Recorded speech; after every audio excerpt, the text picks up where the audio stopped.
Madam President, I also want to talk about another important issue, and that is President Biden's nomination for the very important job of Secretary of Defense, Mr. Lloyd Austin.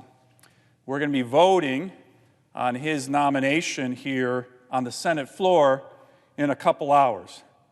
And I had the honor of introducing Mr. Austin just 2 days ago at his confirmation hearing. And I thought the confirmation hearing went well. So I want to talk a little bit about Mr. Austin before we take what are essentially going to be two important votes for his confirmation. Now, the last time I was actually on the floor of the United States Senate, our Capitol was under siege. And from a foreign policy and national security perspective, America's authoritarian rivals have been gloating over what happened on that day, have been reveling in our disunity. Democracy brings chaos, they tell their people. Better to have a strong hand that keeps order. Well, Madam President, as you know, we do live in an imperfect democracy, no doubt. And the American I was honored to introduce at the Armed Services hearing the other day, Mr. Lloyd Austin, understands our imperfections more than many. But on closer inspection, the world's dictators have little to celebrate.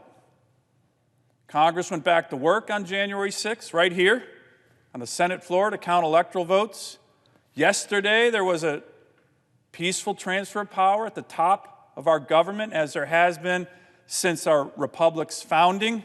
And at some point, maybe sooner than we think, Chinese and Russian citizens are going to ask, hey, why can't we do that? Why don't we have strong, resilient institutions that ensure the regular election of new leaders and vest self-government in the people? And when these citizens ask these questions of authoritarians like Putin or Xi Jinping, they're not going to be gloating anymore because they don't have answers to these questions.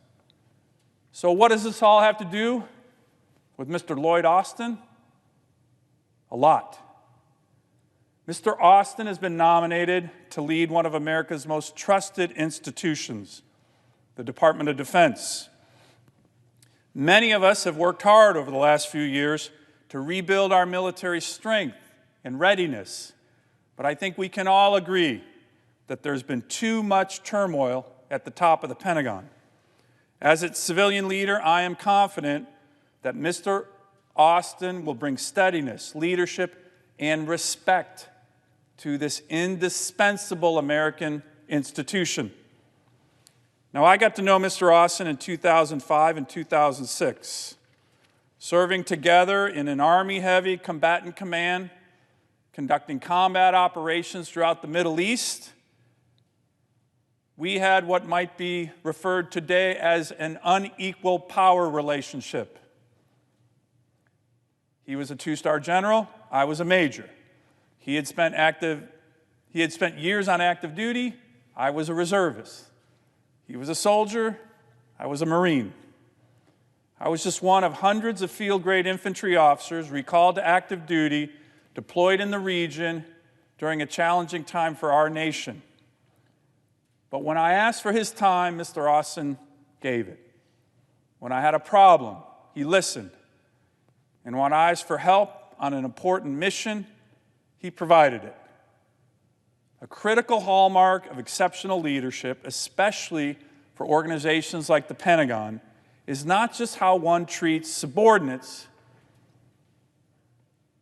Let me back that up. Not just how one treats superiors, but how one treats subordinates, those down the chain of command.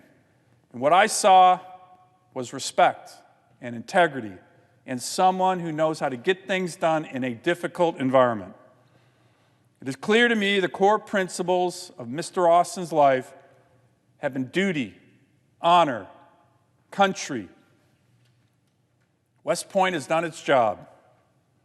Now, that may sound quaint to some, but I think having individuals of impeccable character at the top of our government is more important than ever.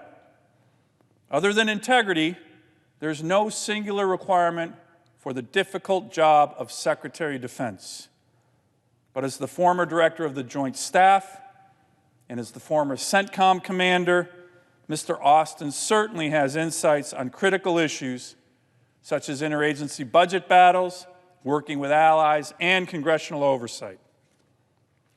Mr. Austin is also fully committed to the constitutional principle of civilian control of our military, something that those who serve in uniform typically understand and revere more than those who don't. In that regard, Madam President, you may recall we had a hearing on the Armed Services Committee about 10 days ago on this very important topic, but I actually thought some of the witnesses had a rather simplistic view of this important issue. They had brought up topics and discussions of so-called, quote, military logic by those who wear the uniform versus political logic for those who don't wear the uniform. So let me play devil's advocate for those who participated and watched that hearing.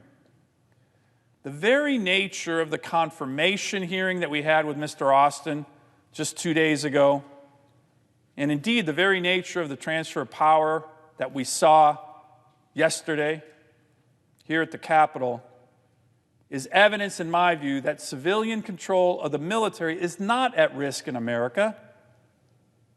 I actually believe the related but opposite problem should be of more concern today, at this moment.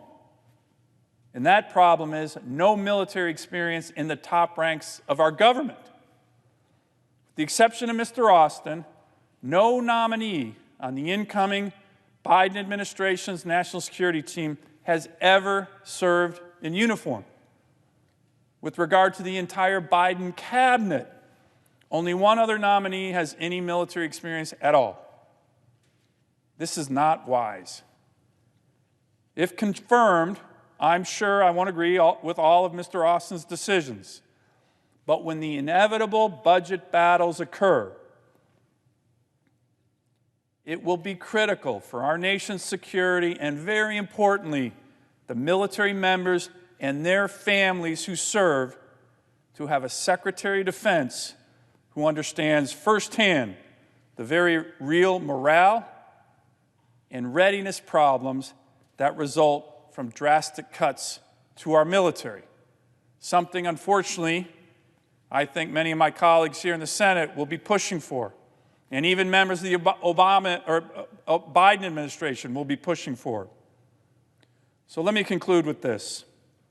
Right now, a number of us are interviewing cabinet members for confirmation for the incoming Biden administration. I anticipate opposing some, supporting others. Certainly, I'll be anticipating opposing some if I believe they will hurt the working families of my state.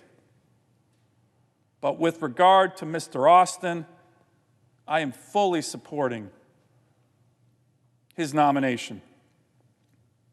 We are living through difficult times, a pandemic, racial tensions, riots, turmoil at the top of the Pentagon, and rising dangers from China, Russia, and Iran. Mr. Austin's confirmation won't solve all of these problems, but it will help. He represents the best of America, a man of integrity, humility, and character with a wealth of relevant experience. Our allies will take comfort in his confirmation, and our adversaries will take pause. And as America's first African-American Secretary of Defense, he will be an inspiration to millions, both in and out of uniform. And for all these reasons, Madam President, I strongly urge my colleagues to support Mr. Austin's confirmation and the waiver in federal law that it requires. I yield the floor.